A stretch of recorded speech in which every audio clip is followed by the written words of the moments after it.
देखिए साहब, 2 दिन पहले जो है हमारे किरण रिजिजू जो सेंट्रल मिनिस्टर है एक जियो इशू किए कि epic cards, electron photo identity cards, जिनको वोटर आइडेंटिटी कार्ड बोला जाता है, उसको आधार कार्ड से लिंक करने के लिए।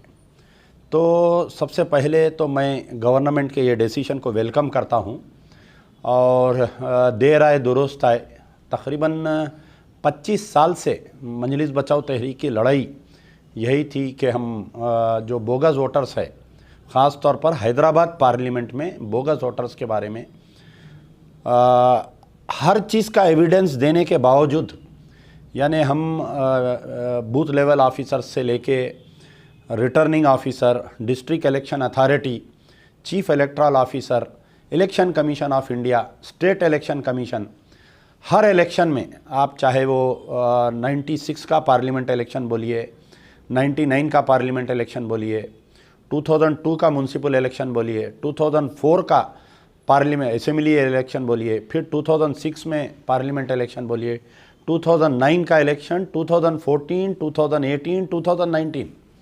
मजलिस बचाओ तहरीक की हार की सबसे बड़ी वजह ये थी कि बोगस वोटर्स, यानी एक वोटर जो है बोगस, डिस्ट्रिक्ट के वोटर्स हैदराबाद में रजिस्टर्ड है, निज़ामाबाद, भैंसा, बोधन, करीमनगर के कई वोटर्स यहाँ पर हमारे कने रजिस्टर्ड है। पहली चीज़, यहाँ के मौजूदा वोटर्स जो है मल्टीपल, ट्रिपल, चार, एक एक कने 4-4 कार्ड, उन्हें कारवान में भी वोटर है, उन्हें चंद्रायन गुट्टे में भी वोटर है, उन्हें बहादुरपुरे में भी वोटर है, उन्हें मलकपेट में भी वोटर है। उन्हें अकेला नहीं है, उसकी पूरी फैमिली वोट है। 25 आदमी की एक फैमिली जो है 4 जगह वोटर है। सर्कमस्टेंशियल एविडेंस निकाले हम, वोटर आईडी कार्ड्स को जमा करके इतने complaints up to the level of Election Commission of India देने के बाद में कुछ नहीं हुआ तो हाई कोर्ट में डाले हम। तो हर वक्त इलेक्शन में ये होता कि ऐन इलेक्शन से कबल 6 महीने पहले अचानक से हैदराबाद पार्लियामेंट के मुख्तलिफ असेंबली कॉन्स्टिट्यूंसियों में 2-3 लाख वोट बढ़ जाते।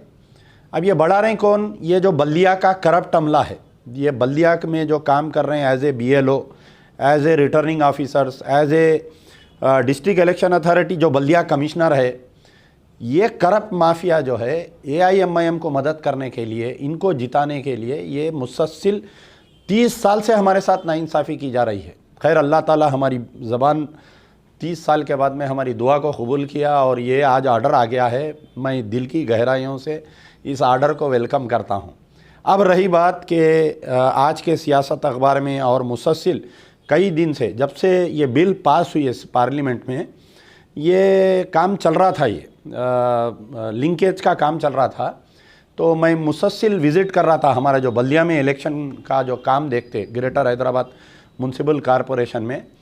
तो अभी तक ये पता चला है कि करीब 15 lakh bogus, double, multiple, triple voter Hyderabad में पाए गए हैं।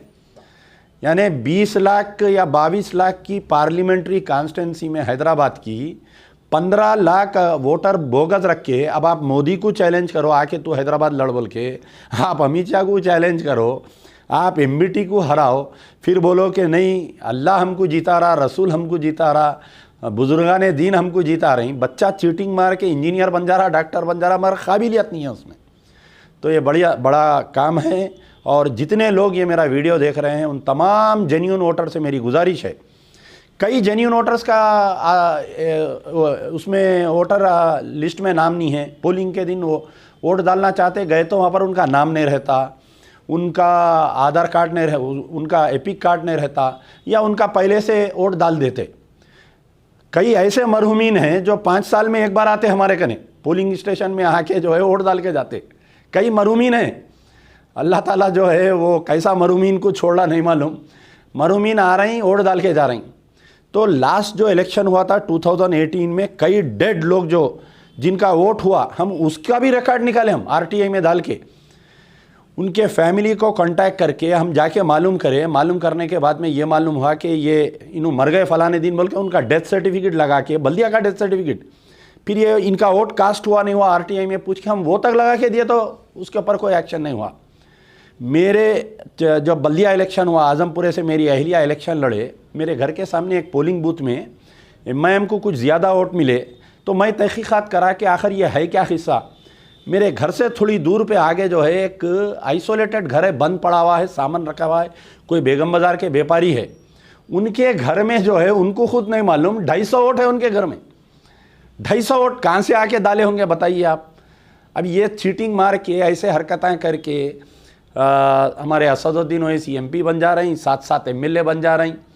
तो अल्लाह की तरफ से एक ये है, समझिए कि फ़िरौन का भी ख़ात्मा हुआ एक दिन। तो इंशाल्लाह आने वाले इलेक्शंस में मजलिस बचाओ तहरीक कम से कम अगर फ्री एंड फेयर इलेक्शन हुआ, पहला काम तो हो गया। अब दूसरा काम यह है कि सेंट्रल रिज़र्व पुलिस रहना। हैदराबाद में जो भी इलेक्शन होगा कम से कम 70% सेंट्रल रिज़र्व पुलिस आके यहाँ पर इलेक्शन कराना। अरे यहाँ के पुलिस स्टेशन ऐसे हो गए, MIM के दफ्तर हो गए। चादर घाट का जो इंस्पेक्टर है, ACP सुल्तान बाज़ार है, मेरे को तो ऐसा दिख रहा है कि उन्होंने वॉलंटरली रिटायरमेंट ले लेके MIM से टिकट लेके इलेक्शन लड़ते हुए ऐसा दिख रहा उन्होंने। ओल्ड सिटी के भूल जाइए आप दफ्तर, ऐसा महसूस हो रहा है कि MIM के लीडरों को, इंस्पेक्टर्स को, SIs को तनख्वाहें वो लोग दारुसलाम से दे रहे हैं, वैसा काम कर रहे हैं। तो आने वाले दिनों में इलेक्शन रिफॉर्म्स आना चाहिए, ये बहुत अच्छा काम है। ये एक तो अल्लाह ताला हमारा मुतालबा कबूल किए और सरकार भी इसका आर्डर निकाली। अब दूसरा ये है कि सेंट्रल रिज़र्व पुलिस आना, हैदराबाद पार्लियामेंट में इलेक्शन कराने के लिए 75% बाहर की पुलिस आना, जैसा कश्मीर में, बिहार में, उत्तर प्रदेश में जैसा इलेक्शन में जाते हो वैसा यहाँ पर आके इलेक्शन कराए तो फ्री एंड फेयर होते और इंशाल्लाह मजलिस बचाओ तहरीक के 2 से 3 MLA ऐवान असेंबली में रहेंगे।